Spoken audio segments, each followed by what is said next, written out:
run it up, yeah. And I got the big truck, yeah. Caught the Jazz 200 on the dash. I was just speaking big facts.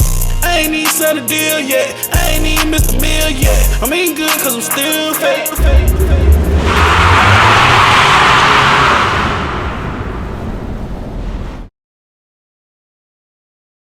What's going on, guys? Welcome back to another video with Lace by J5. Today we're continuing our How Did I Start My Rap Shop series. So this is part 2 of that video. Picking up from part 1, we had a question on that last video about how do we get our first customer. So we're going to explain that and kind of go through what we did to get customers continually, working our way up to the actual shop. So our first customer actually was somebody that I knew from the past. She was someone who had been seeing those posts that I mentioned, those kind of teaser posts and whatnot.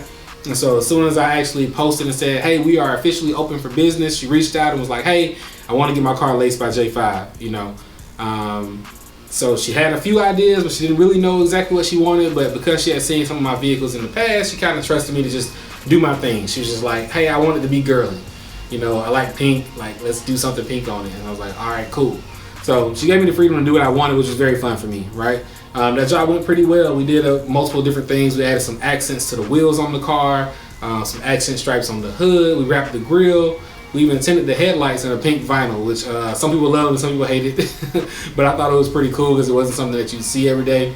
As well as we wrapped some interior pieces on her car to accent it with that gloss pink as well. That was a really big hit, and that actually turned into something that people asked me for over and over and over again, especially when they saw pictures of it or they saw her vehicle.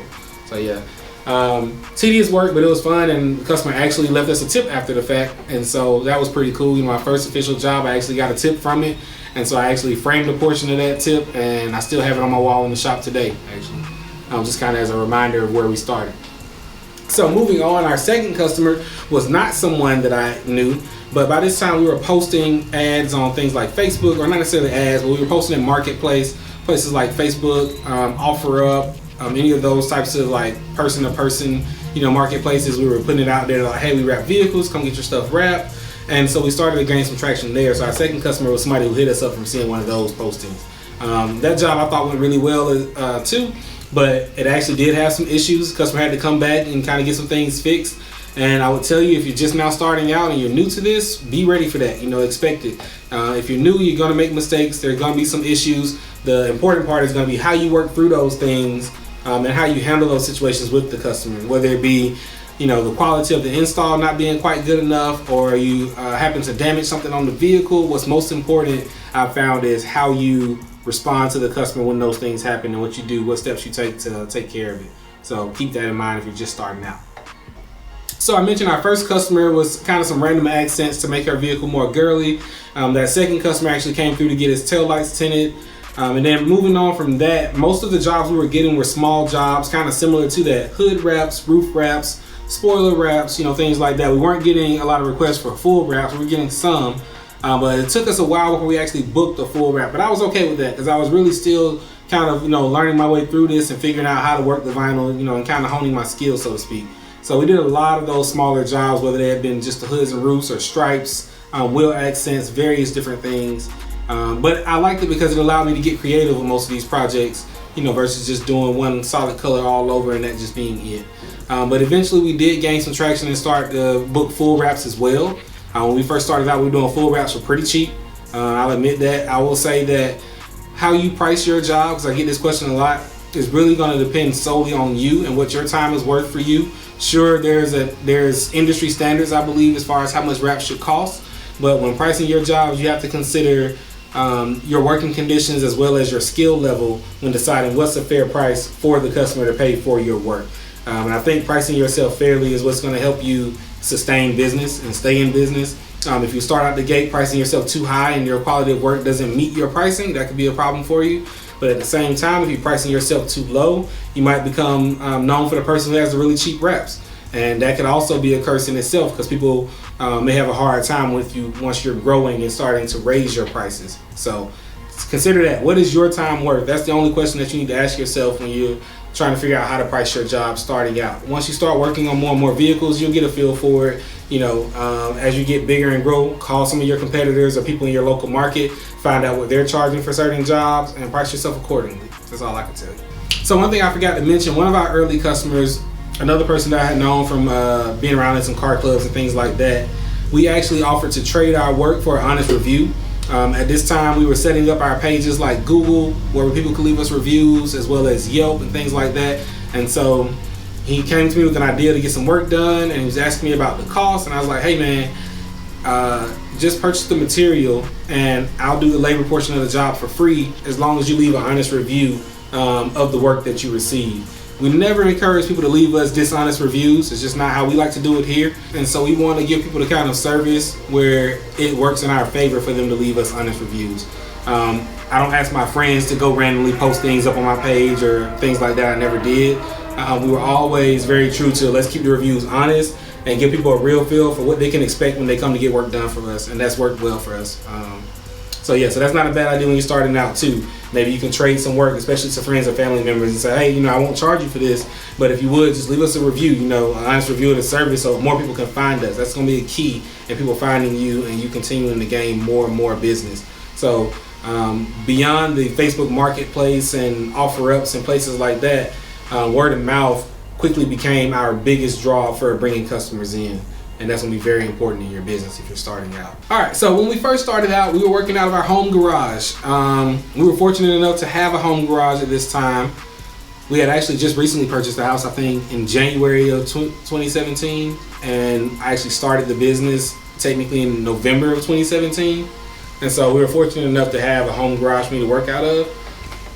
That was very beneficial to me starting out. So the way I did business at first is I would encourage people to either bring their vehicles to me and hopefully drop them off in most cases, or either I would offer to travel to them for a fee. So I did do some mobile jobs and things like that early on, where I would go to somebody else's garage or at least some kind of covered area to do the work.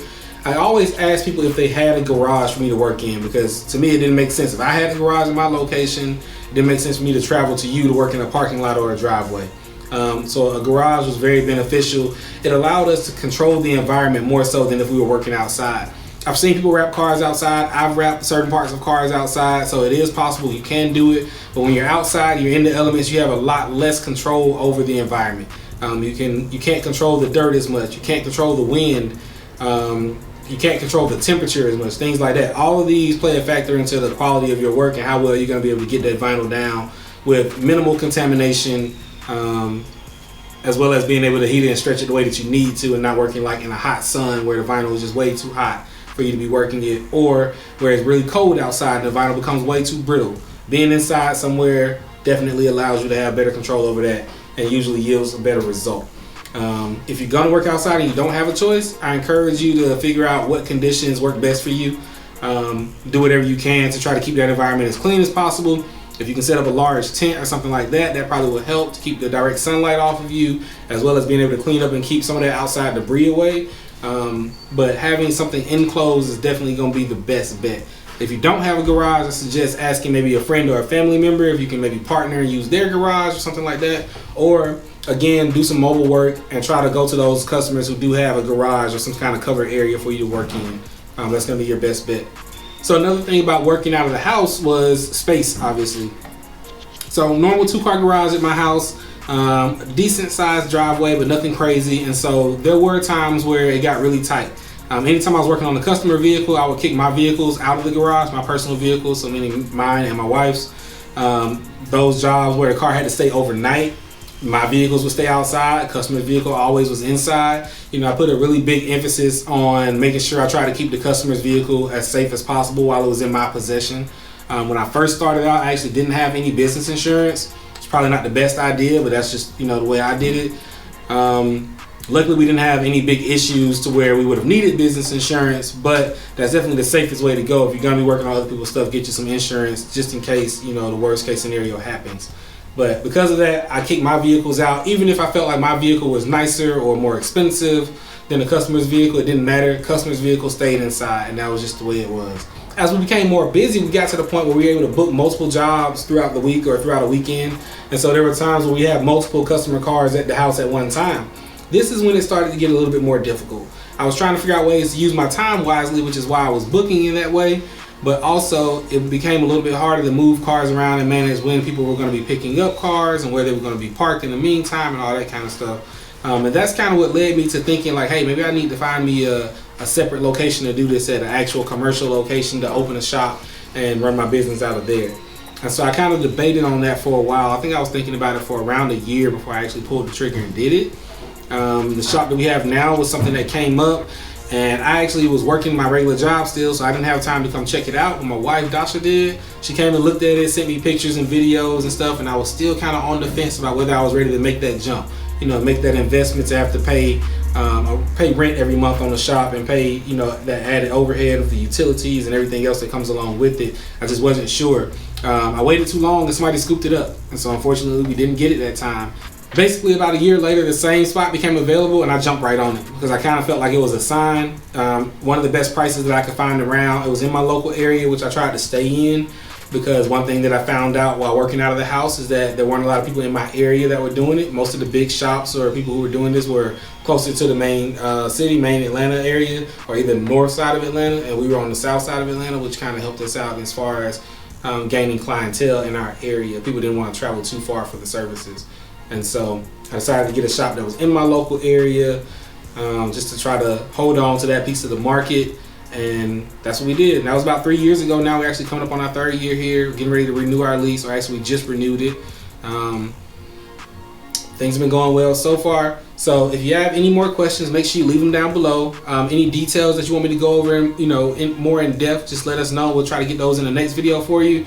And we'll try to get into exactly what we did once we actually got the shop, signed the lease, moved in, and all that good stuff, and how we were able to maintain then. It was really pretty interesting because we got the shop in February of 2020, which was right before the pandemic hit and everything started to shut down. So basically we were a month in, we hadn't even opened for business yet, and basically we were finding out that the country was shutting down because of the pandemic stuff. So that was interesting, but we made it through. So if you want to know how we made it through that, then stay tuned for the next video. Until next time, it's Lace by J5, signing out.